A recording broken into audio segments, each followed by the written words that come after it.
Welcome to Rock Solid, the Round Rock Business Leaders Podcast. Join your host, Bryan Eisenberg, as he explores the journeys of entrepreneurs and companies across Round Rock, Texas. From startups and nonprofits to large organizations, each guest shares their passion for doing business in this thriving community. Let's dive in. Hi, everybody. It's Bryan Eisenberg. Welcome to Rock Solid. And I'm here with Robin Eissler from BoosterHub. Thank you for joining us today. Thanks, Bryan. I'm glad to be here. I got introduced to you through a mutual friend, Dave McInnes, who said we had to meet because you are doing a fascinating startup software company up here in the Williamson County area. And he said, we just got to talk. Yeah, David's a great guy. I met him about 15 years ago doing some charity work and have stayed connected ever since. And he's a great connector of people. When he and I were last talking and we were mentioning you a little bit, and I wanted to know a little bit of how we got to know you and all of that, he said you were in aviation. Okay, so it's not the likely path to a self-funded SaaS entrepreneur, right? But that you were helping with these missions to Haiti. How did that all come about? Yeah, so I was a private jet broker. That's what I did. I'd been selling airplanes for about 30 years. And I actually had, this story goes back to my kids. Everything comes back to my kids. But in 2004, I had a set of twins in Florida. And right after they were born, we had to evacuate for hurricane. And I had to leave the twins at the hospital because they were preemies. Ooh. So it created this sort of trauma experience. And we decided shortly after the hurricane went away, and we got the twins home to move to Texas, mostly to get away from hurricanes. So that was my goal. I didn't want to have to ever evacuate my house again. And so we moved here. And then in 2005, I was watching the news, and Hurricane Katrina had hit New Orleans, and they had a story specifically about NICU babies that were being separated from their parents. And I thought, well, I know people with airplanes. I can solve this problem. So I started out calling the hospitals in New Orleans and some of the local agencies and tried to connect with the hospitals and the parents so I could get the parents to wherever they took their babies. They evacuated them out of New Orleans. And I'd never ended up solving that mission, but instead I ended up helping coordinate about 200 flights after Katrina to help people move in and out of New Orleans and bring relief supplies in. And so that was a great experience. We really got to see the generosity of the aviation community. And it was really the first time that people said, here's my multi-million-dollar jet, take 25 hours and fly it as much as you want, which is something you don't see. It's very expensive. Mm-hmm.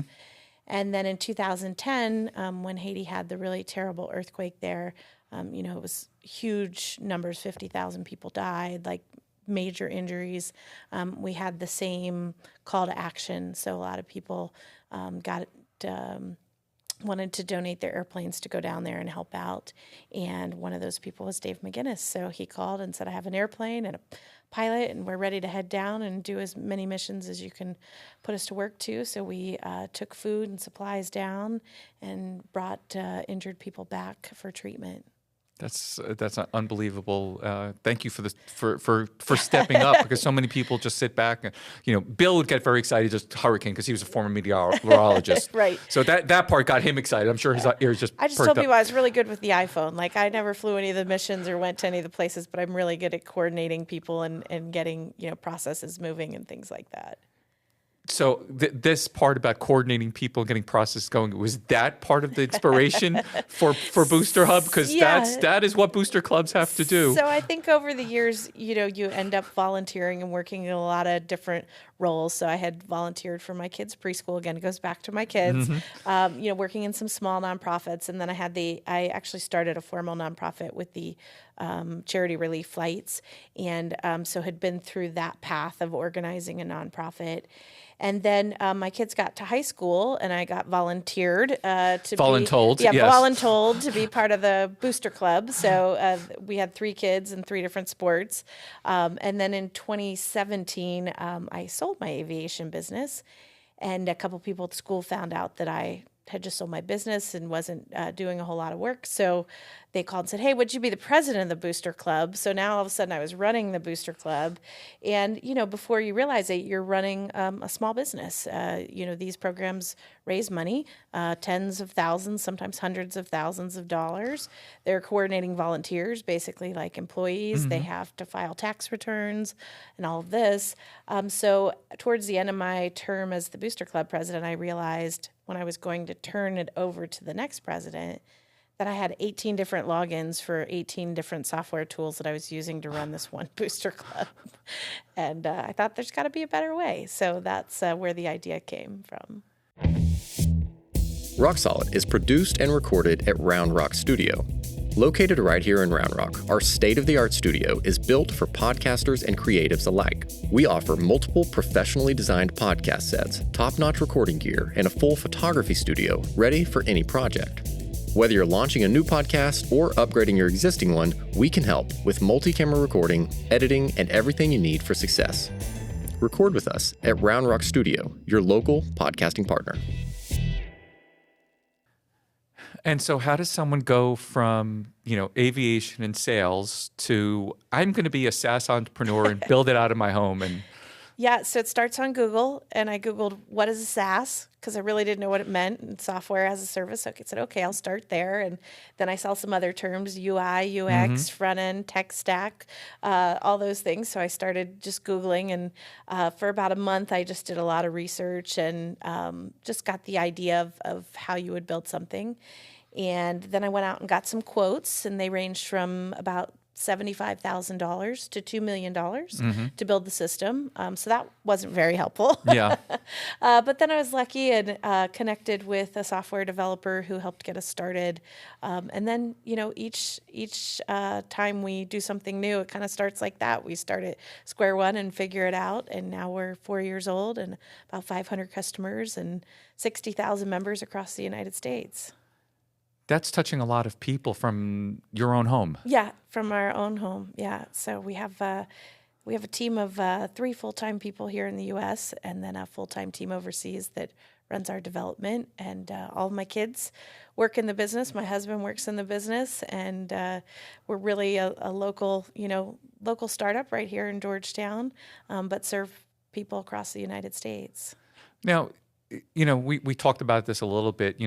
Building a startup, especially one that's, not venture backed and all of that, it's kind of a lonely battle. Because you're at home and you're trying to solve all these problems. You're doing demos late at night.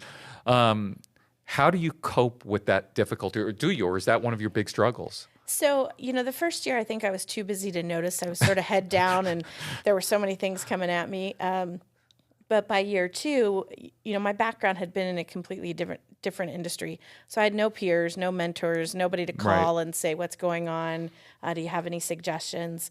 So actually this past year, I reached out to a software mentor group just to have somebody to bounce ideas off of. We were finally getting to the point where I realized I needed help. We were entering a stage where I didn't know what steps to take next. Yeah. And so it is kind of lonely. I was building in a silo from home, without a peer group, without a big group of employees to get feedback from. So it's really been hard. It's a struggle, especially in my old role in the old industry. There was so much camaraderie and so many different mentors. So it really was a big change for me. And so, trying to deal with that, you mentioned you'd go to some events in Austin and San Antonio. If the Round Rock-ish Georgetown community came together to do something for startups, what do you think they need? I think just a way to connect, because it's really hard out there. I looked at the Georgetown Chamber, and it's just not something that made sense for us. The businesses were so different than what our business was doing, and so there wasn't a good group to connect with there. Of course, I could go to Austin, and there's some groups down there, but now you're talking an hour out of the day, so it's not something you can just run. For the drive. Yeah, without traffic. Yeah, without traffic. So you can't run down there in the morning and have a quick meeting and then come back up. But it would be really powerful to have a way to connect, like-minded entrepreneurs. And I hear all the time, every time I reach out to some of our own customers. They're like, hey, I'm thinking of starting, something. Do you have any ways to help me or any suggestions or things like that? And a lot of them are here local in this area. Mm-hmm. Yeah. Yeah, there's some very feverish booster clubs in the Texas communities. Well, I think you have a spirit of entrepreneurship in Central Texas, and then you've got the tech background or Correct, the tech, with Dell and all that. Yep. Yeah, and so I think it's a hotbed for startups. And probably if there were some group to connect with, we'd probably find out there's more. Probably maybe more in Williamson County than in Travis County, right? So, Well, I mean, I don't know if you know this or not, but like Dell for Startups, there's a whole group of mentors that they try to plug startups into. Did you even know that existed? No, I didn't. YJ? I didn't. You've got your work cut out for you. Yeah. I did. I was connected to a Microsoft startup group, but it was virtual, it was online, wasn't local, and it was a pretty big community, so it wasn't something I really found a good connection in. And they really were only interested if you were using the Microsoft tools, which we weren't, so it wasn't a good fit. So let's talk about you're building this SaaS, you're growing it out the first year. How are you finding your initial customers? I know you've been doing a podcast for the last 3 years, but that first year, how did that go about? So we talked to some friends and told them that we were thinking about building this tool, mostly up in Georgetown. And I was actually walking through H-E-B one day, and I heard a woman yelling coming up and said, Robin, Robin. And she grabbed my arm, and I looked around, and I knew her. She was, a parent in one of the sports that my kids had done. And she said, I heard you're building a software for booster clubs. We want to be first on the list. And so that was that was our first product market fit right there. Validation. It was like, Yep. we're like, okay, somebody else wants this.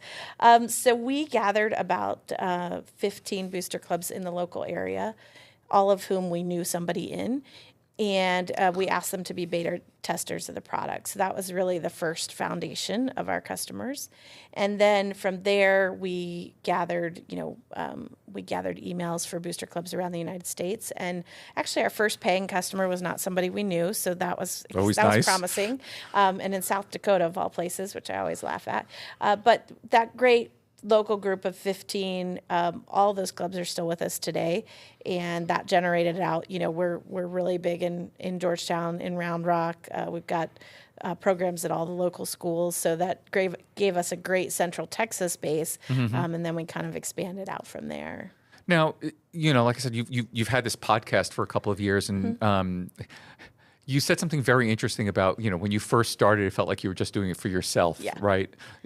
Talk to us about the experience and what that podcast looks like today. Yeah, so it's called The Boosted Volunteer, and it's a podcast for people who run booster clubs. So anything from high school sports to marching bands. Bless all their hearts. Yeah, marching bands are actually our biggest customers. Those parents are superstars. They volunteer more and do more work than full-time jobs for sure. And so the podcast features tools and tips for those people. And so for the first year, it really felt like here I was doing all these episodes, and you'd see a couple of views and you'd get a little bit of traffic. But now we have a really loyal following because people found it to be valuable information. And it's not something that there's a lot of other resources for. So that's what I learned. Our information's really dialed into that role. And those people hear us, they like what we talk about, and they're very loyal followers now. Let's talk a little bit about what the software actually does, because you were talking about, you had 18 different logins. Yeah. So how did you solve that problem? Because it sounds like it's a big scope of a platform. Yeah. So BoosterHub is a vertical software. So what that means is it serves one organization but does a lot of things. So we do everything from the communications for the program. So we help them send emails or SMS messages or in-app communications. We help them coordinate their volunteers so that we have volunteer signups. We have a full e-commerce platform, so basically an integrated Shopify where they can create a website and then add items to their store. Okay, so let me see. You've already killed the messaging app, which is this. There's so many of them. Even if Right. it's WhatsApp or you've Sign Up Genius. Right. Now it's Shopify. Okay. Yep. Let's and keep then, going. So then they can sell their sponsorships, and we just added Spiritware so they can do logo items. So now we've got the merchandise piece. You're fulfilling that for them? Yes. Oh, well, that's So awesome. we've got a great print-on-demand tool for them now, and then all of it's fully integrated with a full accounting suite. So as soon as something sells in the store, it puts it in the merchandise income. It automatically reconciles the incoming transaction in the bank, because these are volunteers doing this. They don't have time to sit down and And they're enter probably not accounting accountants details. and They're data not analysts and- accountants. Yep. And then we also have a great fundraising tool where they can do a peer-to-peer fundraiser and create websites for their team members. And then we've also got a QR ticketing tool so they can do events. We don't run like the football games, but we would run like the football banquet. So if Okay. you're going to the football banquet, you'd buy a ticket on our system, and then we have a scanner for that. Is there any other big problem for the booster clubs that you're trying to tackle coming forward? You know, we feel like we've reached the end of version 1, so we feel like we've got the initial version of all the problems, and then our goal for version 2 is to really connect them even more, add some automation, add some AI, really so it's just a turnkey solution so that those repetitive tasks that they're being asked to do, we can kind of reduce or eliminate those and just make it easier for the parent on the go who's, working, and then they're in their car and then they're going to the games or the events or the shows, and they need to send a message out to everyone. So we're just trying to make it as easy as possible. I forgot to mention, we also do point of sale, so we run a lot of concession stands. That's all part of the tool. Yes. So you've really taken a real, axe at all of these different little apps that people know how to manage and Yes. just consolidate and then do all the accounting in one place. So it really does become seamless for them. Yeah, that's the goal, was just to make it turnkey. The other thing is this isn't their full-time job. So it's not something that they use every single day all the time. Where in business, we integrate a lot of different apps and we're using it every day, so it makes sense. Because we have to. Because we have to. I'm like, I'm going to build this for my business, the same tool that does all in one. Yeah. But so it allows them to pop in, do a few things, pop out. We keep the interface very simple. You can learn how to use the entire thing in about 20 minutes, 30 minutes. You can be an expert. If you spend an hour, you can probably run it better than I can. So What were some of the biggest lessons you've learned over these last 4 years as, an in-house kind of privately funded SaaS? yeah. So the first lesson is that always get the product out to the customer as quickly as possible. And that's because they're never going to use it as you envisioned it. And that's a hard lesson to learn, because I was a Booster Club president and I knew how people did things. But every single tool that we have launched, we launch it and then we launch it this direction and they use it from an opposite direction. And then it means you need to adjust the tool. And so when they say like build an MVP quickly and get it out and let the customer validate it, that's, I think, the most important lesson. It's hard to do because you don't want to ship something that's... Because it's also your baby, Yeah. right? And then they tell you, no, it doesn't work. So what do you mean it doesn't work? I wish this should work exactly this way. But just like everyone, uses different tools and organizes things in their lives differently, they use software tools differently. The other thing is you have to recognize that you can't make everyone happy. So particularly when you're starting out, if you have 10 customers and one of them wants to change something, you're not sure if that's 10% or 40%. And so you have to quickly decide, are we going to go off on a tangent and build something that this customer's asked?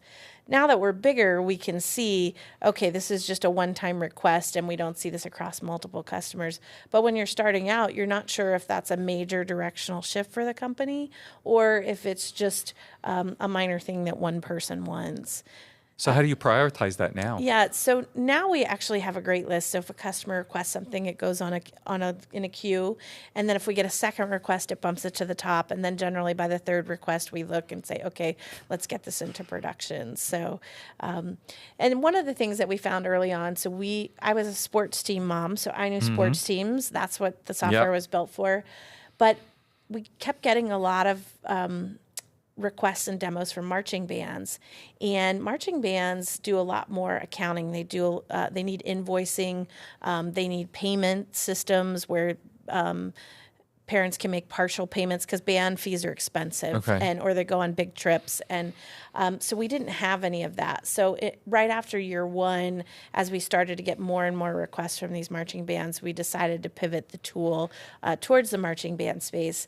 And that's now about 70% of our business. So Wow. in that particular case, we did need to pivot, but we have some really advanced invoicing and accounting tools and ways to allow the members to pay fees over months and things like that.